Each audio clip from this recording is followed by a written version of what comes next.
todas estas semanas ha sido particularmente difícil prepararme para predicar, quizás como nunca antes. El estar meditando en estos pasajes de el arresto, la agonía, el juicio, la condenación de nuestro Señor es demasiado. Quiere el Señor preparar nuestros corazones para escuchar lo que vamos a escuchar en el día de hoy. Dice, versículo 53, y llevaron a Jesús al sumo sacerdote y se reunieron todos los principales sacerdotes, los ancianos y los escribas. Pedro le siguió de lejos hasta dentro del patio del sumo sacerdote y estaba sentado con los alguaciles calentándose al fuego. Y los principales sacerdotes y todo el concilio procuraban obtener testimonio contra Jesús para darle muerte, pero no lo hallaban, porque muchos daban falso testimonio contra él, pero sus testimonios no concordaban. Y algunos, levantándose, daban falso testimonio contra él, diciendo, nosotros le oímos decir, yo destruiré este templo hecho por manos y en 3 días edificaré otro no hecho por manos. Y ni siquiera en esto coincidía el testimonio de ellos. Entonces el sumo sacerdote, levantándose, se puso en medio y preguntó a Jesús diciendo, ¿no respondes nada? ¿Qué testifican estos contra ti? Mas él callaba y nada respondía. Le volvió a preguntar el sumo sacerdote diciéndole, ¿eres tú el Cristo, el Hijo del bendito? Jesús le dijo, yo soy. Y veréis al Hijo del hombre sentado a la diestra del poder y viniendo con las nubes del cielo. Entonces el sumo sacerdote, rasgando sus ropas, dijo, ¿qué necesidad tenemos de más testigos? ¿Habéis oído la blasfemia? ¿Qué os parece? Y todos le condenaron diciendo que era reo de muerte. Y comenzaron algunos a escupirle, a cubrirle el rostro y a darle de puñetazos y a decirle, profetiza. Y los alguaciles le recibieron a bofetadas. A lo largo de la historia se han llevado a cabo un sinnúmero de juicios injustos, donde muchos inocentes han sido condenados y muchos culpables han sido absueltos. La realidad es, mis hermanos, que nosotros vivimos en un mundo caído donde impera la injusticia. Pero nunca ha habido ni lo habrá un juicio tan injusto como el que nosotros vamos a considerar en la mañana de hoy. No solo por las enormes irregularidades que encontramos en todo el proceso, sino también porque en ningún tribunal nunca ha sido ni será condenado un hombre cuya inocencia sea como la de Jesús. Cristo no solo era inocente de los cargos que se le imputaban, sino de cualquier otra acusación que se haya podido levantar contra él, porque nunca transgredió la ley de Dios desde la cuna hasta la tumba. De haber recibido un trato justo, Jesús nunca hubiera sido condenado en ningún tribunal humano, porque siempre fue perfecto en santidad, siempre fue perfecto en obediencia. Este fue un juicio increíblemente injusto. Por otra parte, debemos señalar también que a través de toda la historia nunca ha habido ni lo habrá un juicio más importante que este juicio. Porque del veredicto que se pronunciara esa noche a favor o en contra de Jesús dependía el destino de todos aquellos a quienes él vino a salvar, como veremos en un momento. Ahora, antes de considerar la narrativa de Marcos en este pasaje, Es importante señalar que ninguno de los evangelios contiene todos los detalles de este juicio. Nosotros tenemos que valernos de los 4 para poder reconstruir paso a paso lo que sucedió en la vida de Jesús durante esas horas en la madrugada del viernes. Y cuando leemos los 4 evangelios, nos damos cuenta que Jesús tuvo que someterse a 2 juicios. No 1, sino 2. Un juicio religioso y un juicio civil. Jesús tuvo que comparecer delante de los líderes religiosos de la nación. Jesús tuvo que comparecer ante las autoridades romanas, porque Israel estaba bajo el dominio de Roma en ese momento. Y cada uno de estos juicios constó de 3 etapas. Es decir, mis hermanos, que en unas pocas horas Cristo tuvo que soportar 6 audiencias. 3 delante de las autoridades religiosas de Israel y 3 delante de las autoridades civiles de Roma. En el juicio religioso, primero tuvo que comparecer ante el sumo sacerdote Anás para un interrogatorio preliminar, luego ante el Sanedrín completo en la madrugada y otra vez ante el mismo concilio justo después del amanecer. En el juicio civil, primero compareció ante Poncio Pilato, luego delante de Herodes y una vez más ante Pilato para escuchar el veredicto final. 6 audiencias en unas pocas horas. En la mañana de hoy nos limitaremos a la parte religiosa de este juicio y más particularmente a la que se llevó a cabo delante de los miembros del Sanedrín en la casa del sumo sacerdote. Y lo haremos en 5 encabezados. En primer lugar, veremos las circunstancias del juicio. En segundo lugar, la interpelación directa del sumo sacerdote. En tercer lugar, la respuesta inequívoca de Jesús. En cuarto lugar, el cargo oficial de blasfemia. Y finalmente, la diabólica crueldad de los sacerdotes y alguaciles, de los soldados y alguaciles contra él. Veamos entonces en primer lugar las circunstancias del juicio. Y hermanos, yo voy a hacer un esfuerzo para llevarlos esta noche a Getsemaní, a la casa del sumo sacerdote, y que nosotros podamos contemplar lo que sucedió en esas últimas horas en la vida de nuestro Señor Jesucristo. Quiera el Señor darme la gracia para poder transportarlos en el templo a ese momento tan particular. Luego de la cena pascual en el aposento alto que ya vimos hace unas semanas atrás, el Señor se dirigió con sus discípulos hacia el huerto de Getsemaní, a donde llegaron probablemente cerca de las 10 de la noche. Allí Jesús derramó su alma delante del Señor, pidiendo que si fuere posible pasara de él aquella copa, pero no era posible. Jesús tenía que beberse esa copa de la ira de Dios hasta la última gota. Judas llegó con la turba alrededor de las 12 de la medianoche. Los soldados arrestaron y ataron a Jesús.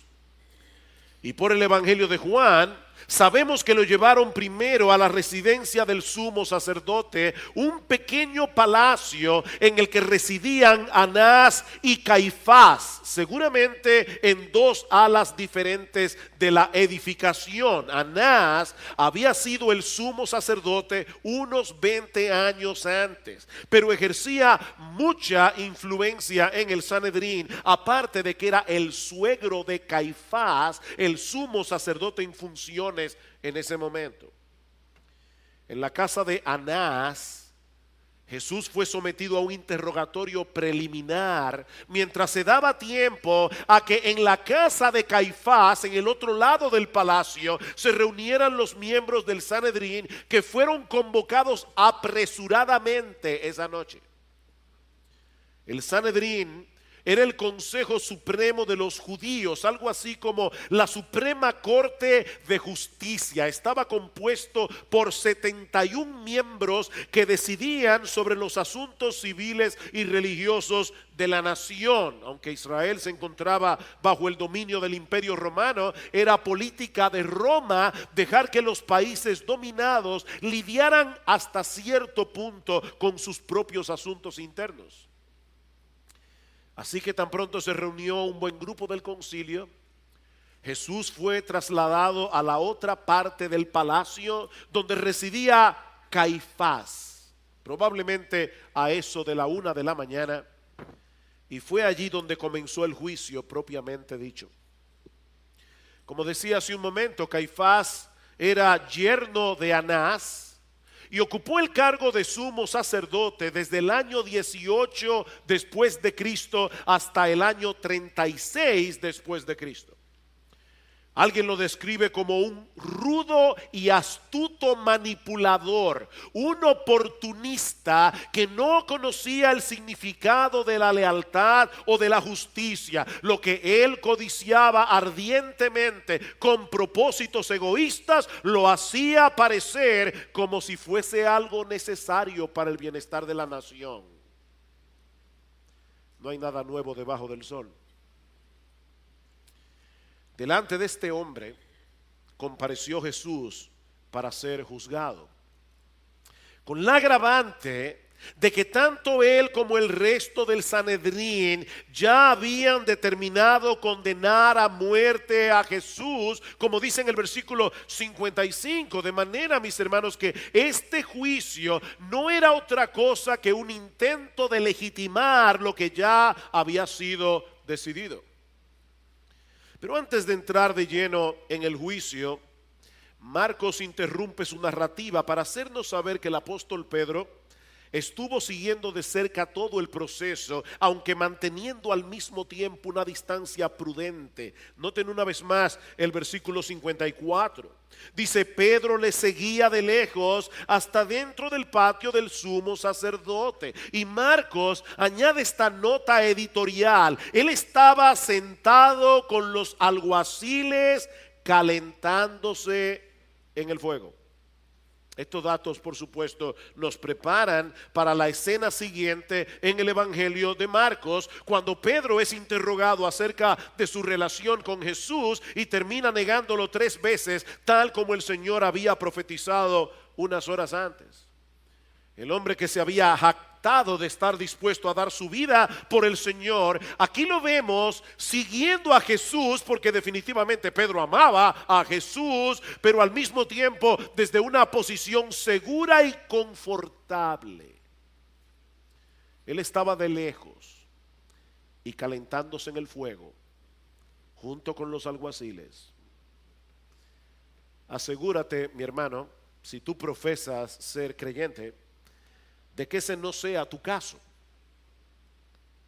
Que tú sigues a Jesús pero de lejos y hasta cierto punto desde una zona confortable.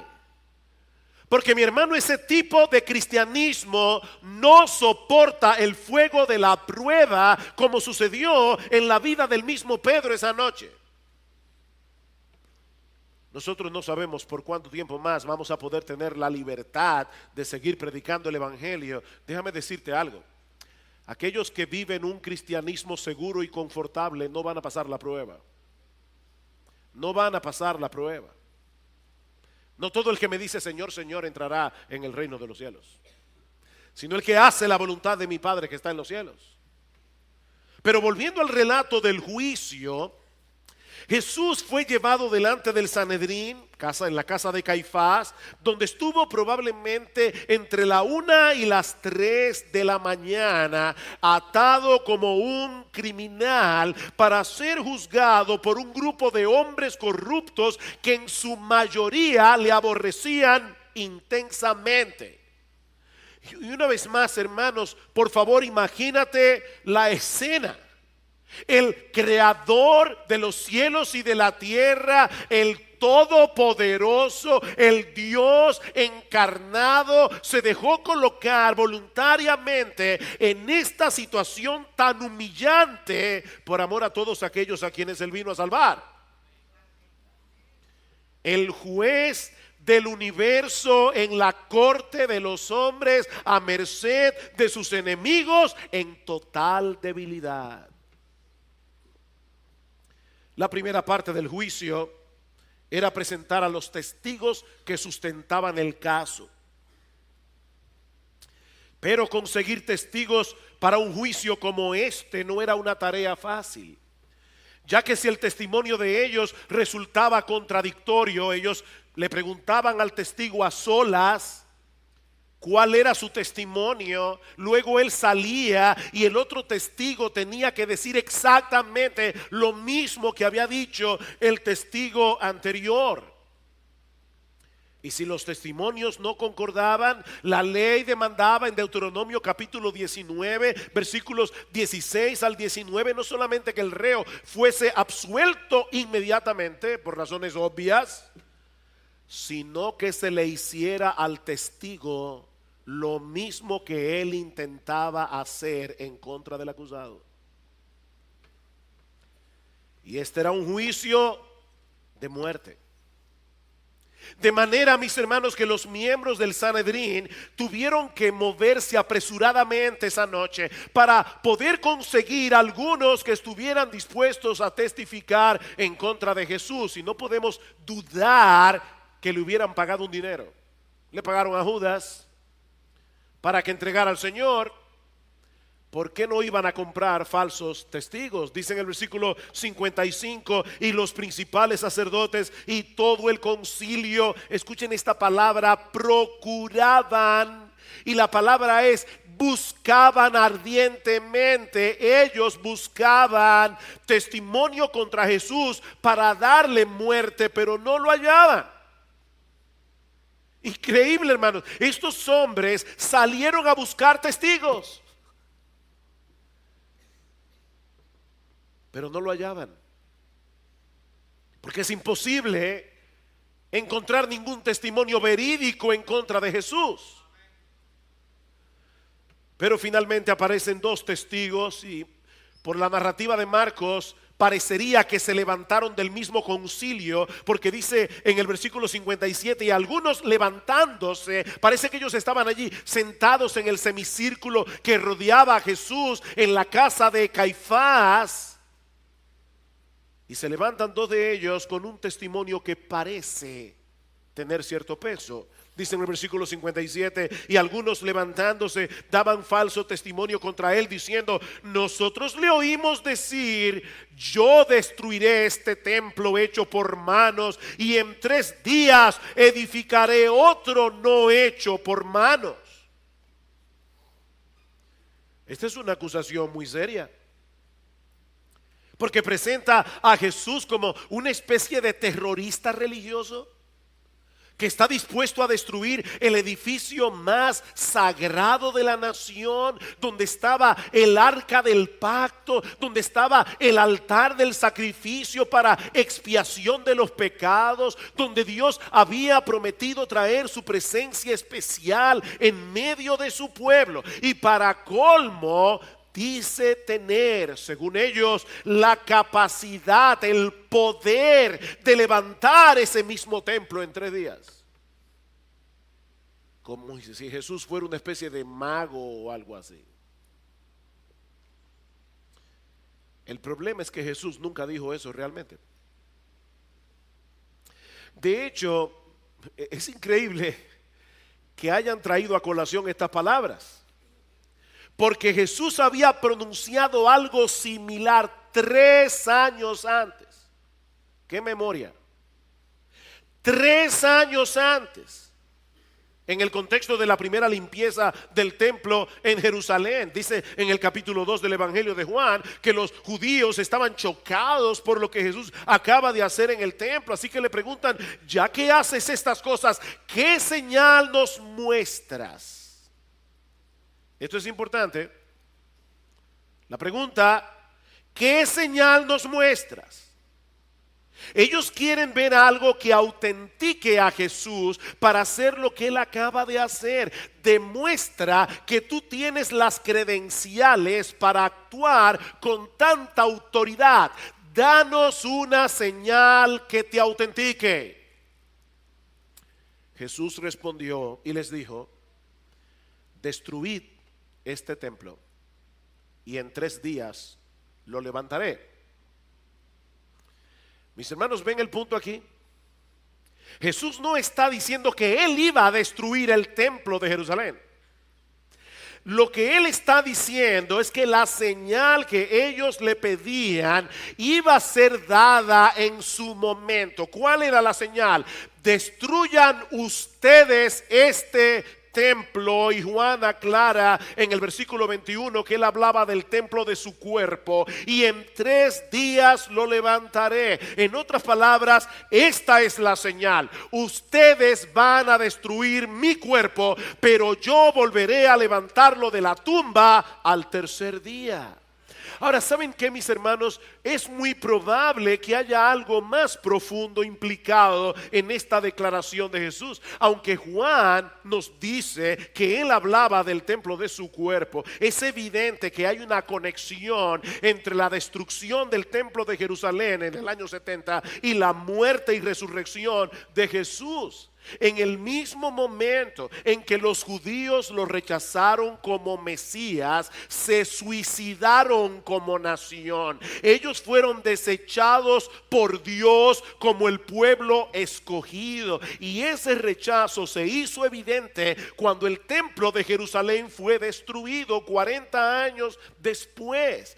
De manera, mis hermanos, que en un sentido indirecto, los judíos sí destruyeron su propio templo al rechazar a Jesús como Mesías y levantarlo de la cruz. Pero gloria al Señor, Cristo se encargó de levantar un nuevo templo al resucitar de los muertos al 3er día, porque ahora Él es ese lugar donde los pecadores pueden reconciliarse con Dios y tener comunión con Él a través de su sacrificio. En otras palabras, mis hermanos, Jesús es el nuevo templo del nuevo pacto. Destruyan ese templo, yo levantaré uno nuevo, mi propio templo, mi propio cuerpo, en 3 días. ¿Quieren una señal que autentique mi autoridad? He ahí la evidencia. Esas fueron las palabras que los testigos usaron en contra de Jesús. Pero ¿saben qué? Marcos nos dice en el versículo 59 que sus testimonios tampoco concordaban. Así que la situación se estaba tornando desesperada para los miembros del Sanedrín, porque era necesario condenar a Jesús antes del amanecer para poder llevarlo bien temprano en la mañana delante de Poncio Pilato, de modo que la sentencia fuese ratificada y ejecutada por el procurador romano antes de la puesta de sol, cuando comenzaba el día de reposo correspondiente a la fiesta de la Pascua. O sea, esta gente estaba apresurándose en el juicio para poder guardar la ley, violando la ley. Recuerden, los judíos no tenían autoridad para ejecutar una sentencia capital. Solo Roma tenía ese derecho. Y ya que los testimonios no concordaban, el tribunal no podía hacer otra cosa que absolver a Jesús. Eso era lo que requería la ley. Pero Caifás decide jugar otra carta: tratar de que Jesús se incrimine a sí mismo. Versículo 60. Entonces el sumo sacerdote, levantándose, recuerden, Jesús está en medio de un semicírculo, 71 hombres alrededor de él. Entonces el sumo sacerdote, levantándose, se puso en medio y preguntó a Jesús diciendo: ¿es que no respondes nada? ¿Qué testifican estos contra ti? Mas él callaba y nada respondía. Él callaba. Caifás se colocó en el medio y trató de forzar a Jesús para que rompiera su silencio, con la esperanza de que pronunciara alguna palabra con la cual poder acusarlo. Pero el Señor se rehusó a dignificar las acusaciones tan absurdas que se hacían contra él. Y continuó manteniendo la misma postura de paciencia y mansedumbre con la que había escuchado a sus acusadores, en silencio. El profeta Isaías había descrito ese majestuoso silencio de Jesús 700 años antes. Dice en Isaías capítulo 53, versículo 7, angustiado él y afligido, no abrió su boca. Como cordero fue llevado al matadero, y como oveja delante de sus trasquiladores, enmudeció y no abrió su boca. Jesús soportó pacientemente acusación tras acusación tras acusación. Ya en ese momento el caso parecía estar completamente perdido. Y es entonces cuando Caifás decide usar un recurso desesperado y completamente ilegal: poner a Cristo bajo juramento. Y eso nos lleva a nuestro segundo encabezado, la interpelación directa del sumo sacerdote. Dice en la mitad del versículo 61 que Caifás le preguntó directamente: ¿eres tú el Cristo, el Hijo del bendito? Y en el pasaje paralelo, en el Evangelio de Mateo, nosotros vemos que antes de hacerle la pregunta, Caifás puso a Jesús bajo juramento. Ahora, mis hermanos, noten que él no le está preguntando a Jesús qué fue lo que tú hiciste. Él está preguntando a Jesús: ¿quién eres tú? ¿Quién eres tú? Era un asunto de identidad. La pregunta de Caifás no era si Jesús pretendía ser un hijo de Dios, como cualquier creyente puede llegar a serlo si se convierte al Señor. No, mis hermanos, lo que él estaba tratando de hacer era forzar a Jesús a decir con su boca que él tenía una relación filial muy particular con Dios el Padre, un tipo de relación que solo puede tener una persona que comparte con él su misma naturaleza divina. En otras palabras, Caifás está demandándole a Jesús que responda directamente acerca de su mesianismo y acerca de su divinidad. ¿Recuerdan cuando Cristo sanó a un cojo de nacimiento en el estanque de Betesda? Como Cristo dijo claramente: mi Padre hasta ahora trabaja y yo trabajo. Y dice que los judíos trataron de matarlo, no solamente porque violaba el día de reposo, sino porque decía que él era el Hijo de Dios, haciéndose igual a Dios. Ellos entendían que en la boca de Jesús esta expresión: yo soy el Hijo de Dios, no un hijo de Dios, yo soy el Hijo de Dios, era una pretensión de divinidad.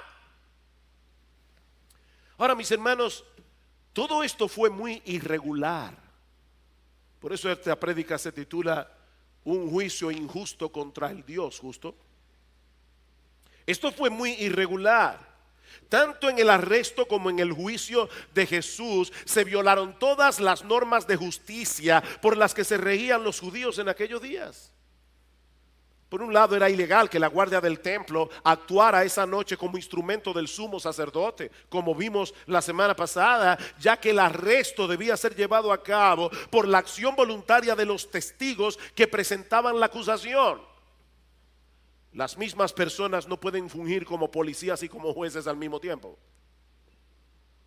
como tampoco pueden fungir como jueces y acusadores. Los jueces tienen el deber de investigar si las acusaciones son falsas o verdaderas, pero en este caso fueron ellos mismos los que presentaron los cargos y buscaron los testigos, como vimos en el versículo 55. Tampoco era legal llevar a cabo un juicio como este en un lugar privado y durante la noche.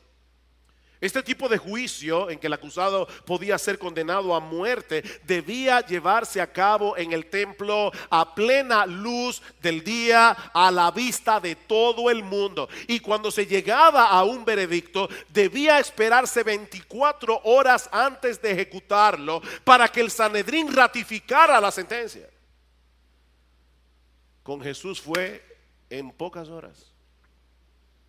Por otra parte, ningún acusado podía ser forzado a incriminarse a sí mismo, como se estaba haciendo aquí.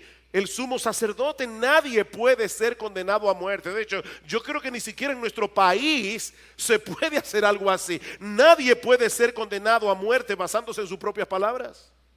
Aunque aquí no hay pena de muerte, pero si lo hubiera.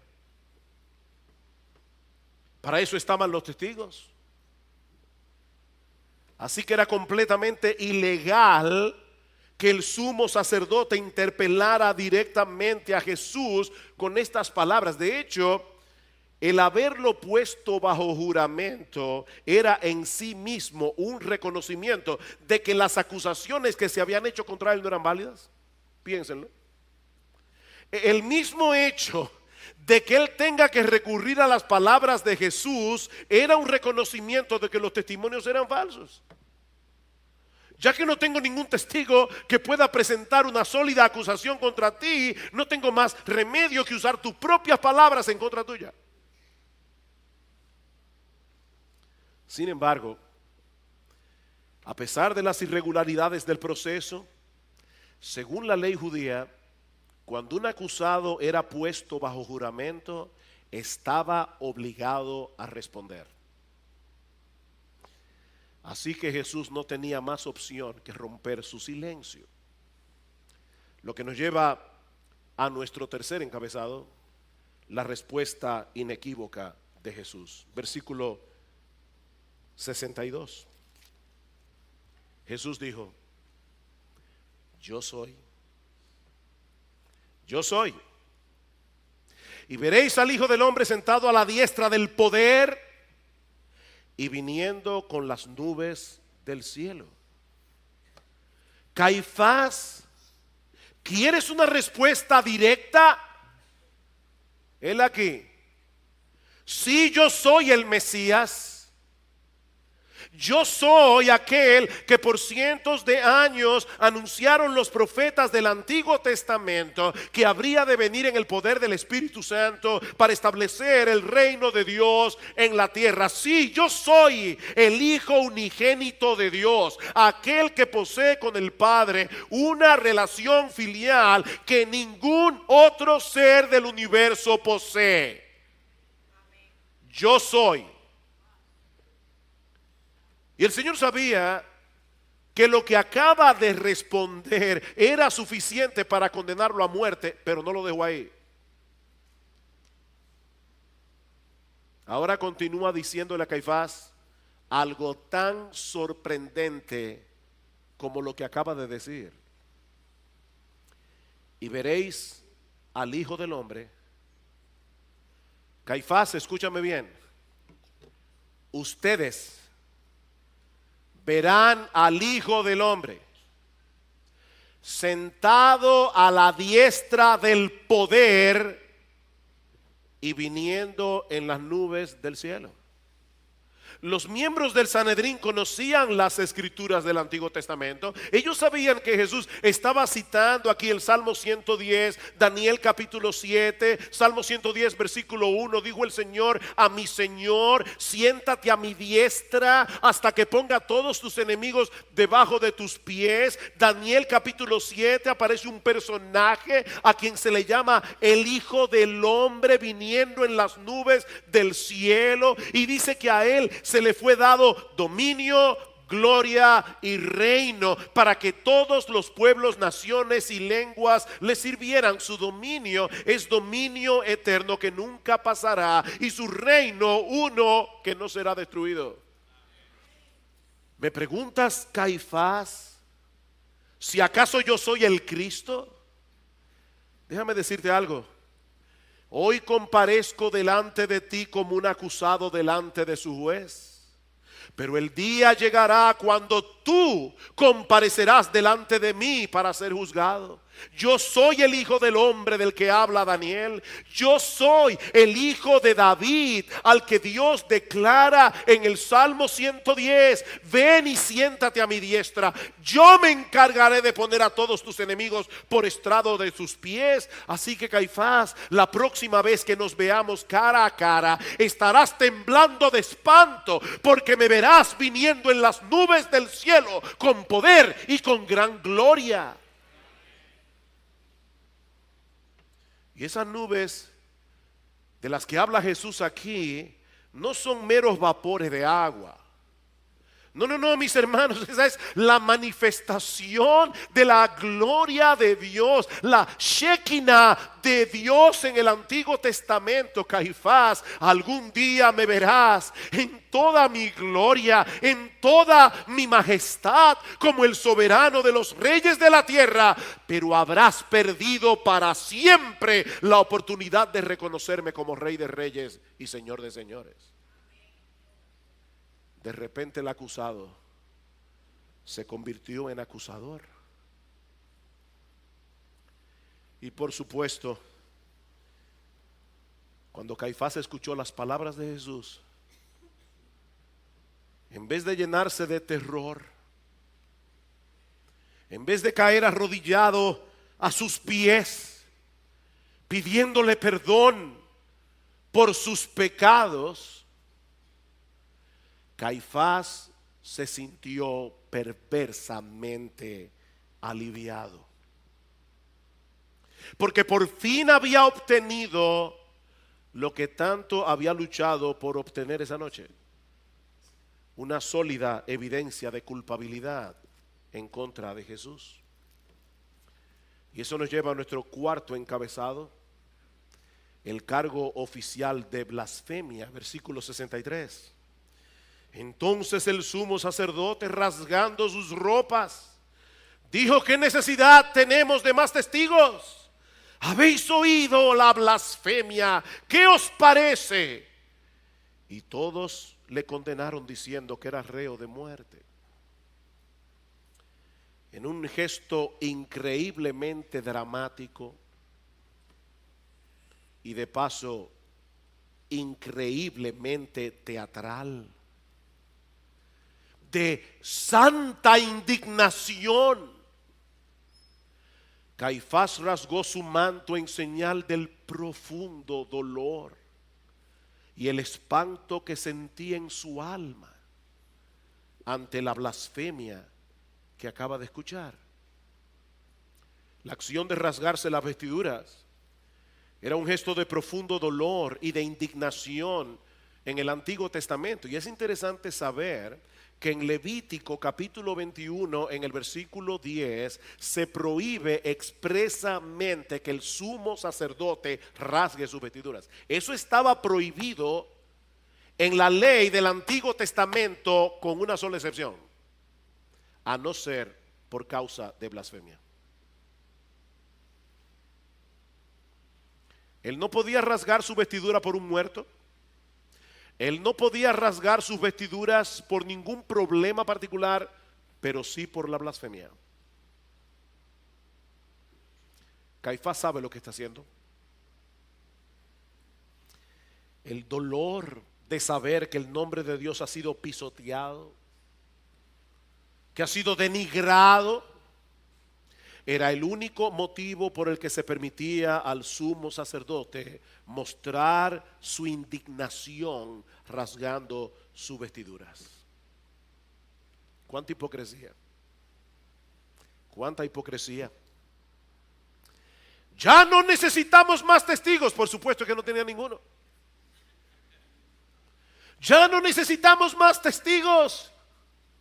Ustedes mismos han escuchado la blasfemia de su propia boca. Este hombre común y corriente, abandonado por los suyos y presentado delante de ustedes en total debilidad, pretende ser el Mesías, pretende ser el unigénito Hijo de Dios. ¿Qué les parece que debemos hacer con este hombre llamado Jesús? Y todos ellos respondieron que era reo de muerte.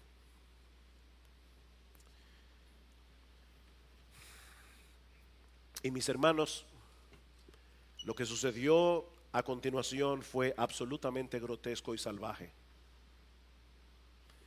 Lo que nos lleva a nuestro último encabezado: la diabólica crueldad de los soldados y de los alguaciles. Versículo 65. Comenzaron algunos a escupirle, a cubrirle el rostro y darle de puñetazos, y a decirle: profetiza, ¿acaso tú no eres el Mesías? Usa tus dones de profecía. Dinos quién te golpeó.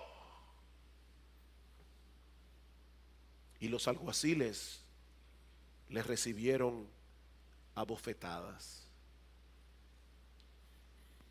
Cuando se declaró el veredicto de culpabilidad, tal parece que los mismos miembros del Sanedrín arremetieron contra Jesús, descargando contra él todo el odio que habían estado reprimiendo durante los 3 años de su ministerio.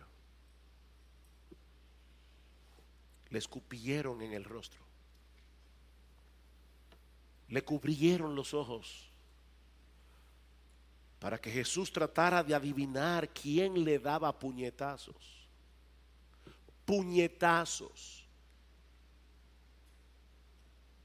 Y finalmente lo entregaron a la policía del templo, los alguaciles, que lo recibieron a bofetadas. Ustedes saben, mis hermanos, que escupir a una persona en el rostro y darle bofetadas son 2 formas universales de mostrar el más profundo desprecio por otro ser humano. Y estos hombres querían humillar a Jesús hasta el polvo. Ahora, ¿saben qué es lo que más me sorprende? Isaías profetizó esto. En Isaías capítulo 50 hay una profecía que llama profundamente mi atención. Dice en el versículo 5, hermanos, escuchen esto: el Señor Dios me ha abierto el oído y no fui desobediente. Abrir el oído en Israel era símbolo de esclavitud. Jesús está hablando aquí como aquel que voluntariamente se hizo el siervo de Jehová. Dice: el Señor ha abierto mi oído y no fui desobediente ni me volví atrás.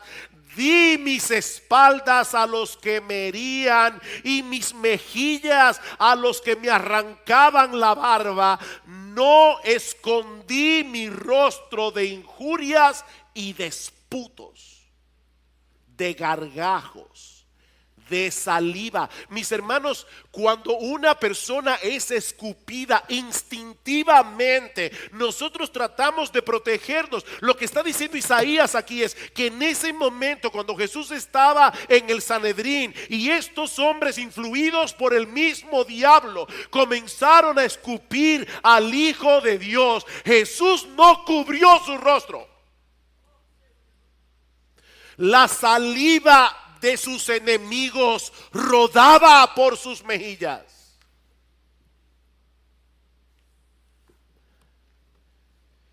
Mis hermanos, ¿por qué el Espíritu Santo inspiró al evangelista Marcos y a los otros evangelistas para que dejaran por escrito todos esos detalles de esa primera etapa del juicio de Jesús? ¿Por qué? En primer lugar, yo creo que estos detalles nos ayudan a entender la condición caída del hombre pecador y el profundo aborrecimiento que siente hacia el verdadero Dios que se revela en la Biblia. ¿Tú quieres una radiografía de la real condición del hombre en su pecado? Mire estos miembros del Sanedrín derramando su odio contra la persona de Jesús. Mira, mi hermano, déjame decirte algo. Hasta el día de tu conversión, Dios era tu rival. Dios era tu rival. Tú querías vivir para tu propia gloria. Tú querías hacer tu propia voluntad. Tú no querías que Dios reinara sobre ti. Dios era tu rival. Seréis como Dios. Esa fue la tentación del diablo a Adán y Eva en el huerto del Edén. Seréis como Dios.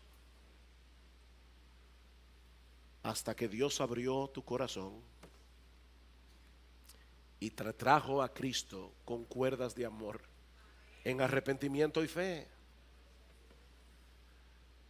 Y miren, mis hermanos, hay muchas personas que tienen a Dios como su rival y profesan ser cristianos.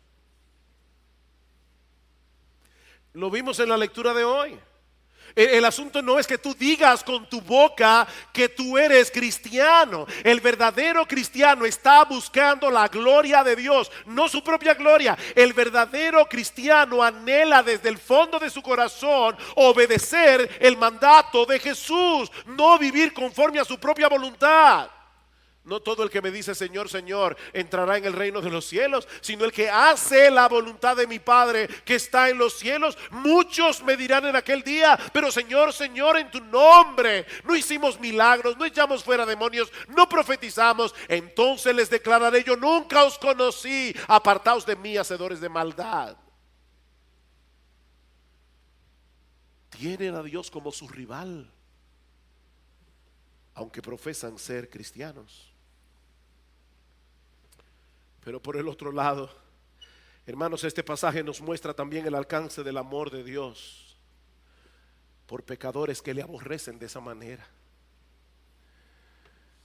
Queridos hermanos, esta noche Jesús estaba recibiendo en nuestro lugar el dolor, la vergüenza y la humillación que nosotros merecemos por causa de nuestros pecados. Por eso decía al principio de este mensaje que de ese juicio dependía el destino de todos aquellos a quienes Él vino a salvar. Cristo tuvo que ser condenado en el tribunal de los hombres siendo inocente, para que nosotros, siendo culpables, seamos absueltos en el tribunal de Dios.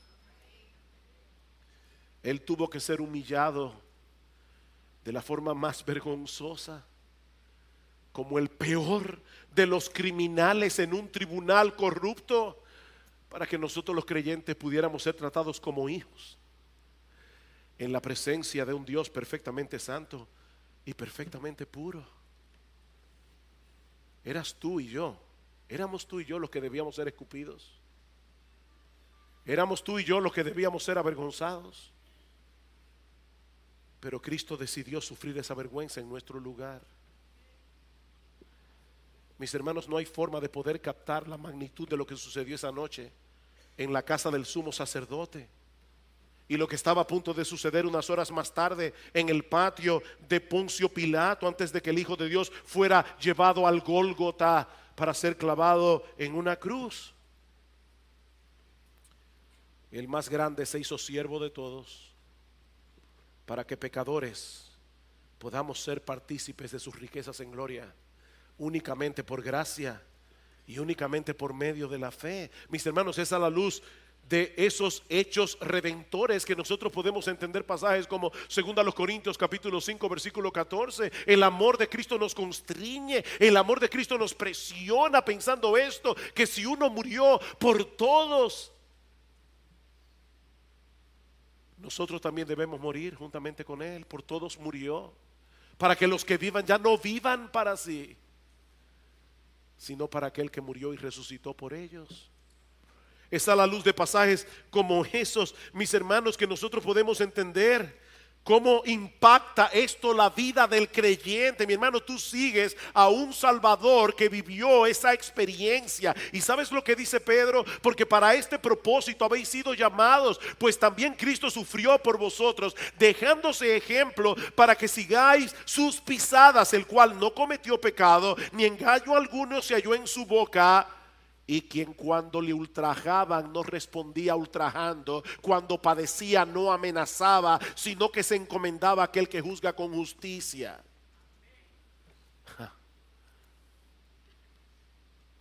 Yo sigo a un Salvador que dejó ser humillado y avergonzado hasta el polvo, pero nosotros no podemos permitir eso.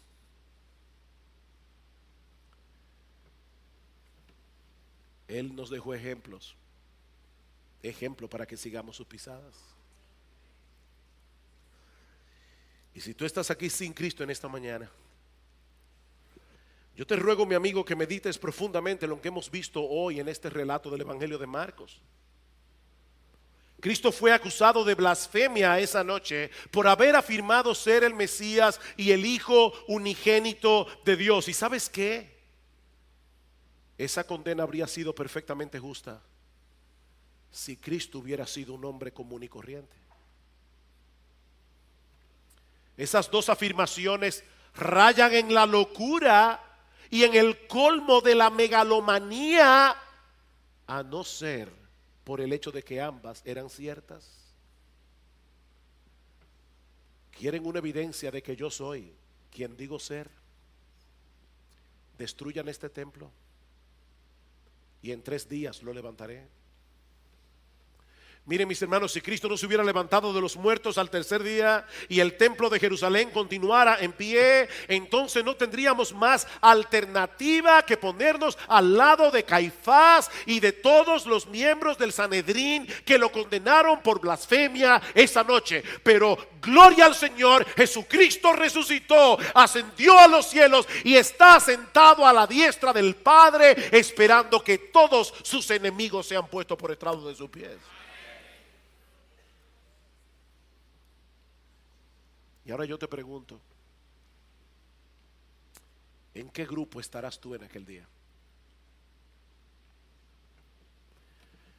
¿En el grupo de Caifás y de todos aquellos que han estado escupiendo el rostro de Jesús y dándole de bofetadas al no reconocer su identidad mesiánica y divina? ¿Saben lo que dice en Hebreos? Que una persona que no cree en el Señor está pisoteando la sangre del pacto. Mi amigo, si tú no vienes a Cristo en arrepentimiento y fe, tú estás en el grupo de Caifás, estás escupiendo a Jesús en el rostro. ¿O estarás en el grupo de aquellos que han venido humillados a sus pies en arrepentimiento y fe, reconociéndole como Rey de Reyes y Señor de Señores? Hace unos años, un filósofo de la ciencia llamado Norwood Russell Hanson escribió un ensayo explicando la razón de su ateísmo. Y en un lugar de este ensayo, él hizo la siguiente declaración con la que ahora concluyo. Supongamos que el próximo martes por la mañana, justo después del desayuno, todos nosotros los habitantes de este mundo somos puestos de rodillas por un trueno estruendoso y demoledor. Remolinos de nieve, las hojas caen de los árboles, los edificios se destruyen y las torres se caen. El cielo está en llamas con una misteriosa luz plateada. En ese momento, mientras todas las personas de la tierra miran hacia arriba, los cielos se abren, las nubes se separan, revelando una increíblemente inmensa y radiante figura de Zeus que se eleva sobre nosotros como un centenar de Everest. Frunce el ceño sombríamente mientras un relámpago juega en las facciones de su rostro de Miguel Ángel. Luego señala hacia abajo, a mí, y exclama para cada hombre, mujer y niño que escuche: ya he tenido suficiente de tu aguda inteligencia lógica y de tus observaciones en asuntos de teología. Norwood Russell Hanson, te aseguro que ciertamente existo. Si llegara a ocurrir un evento tan notable, yo por mi parte ciertamente estaría convencido de que existe Dios.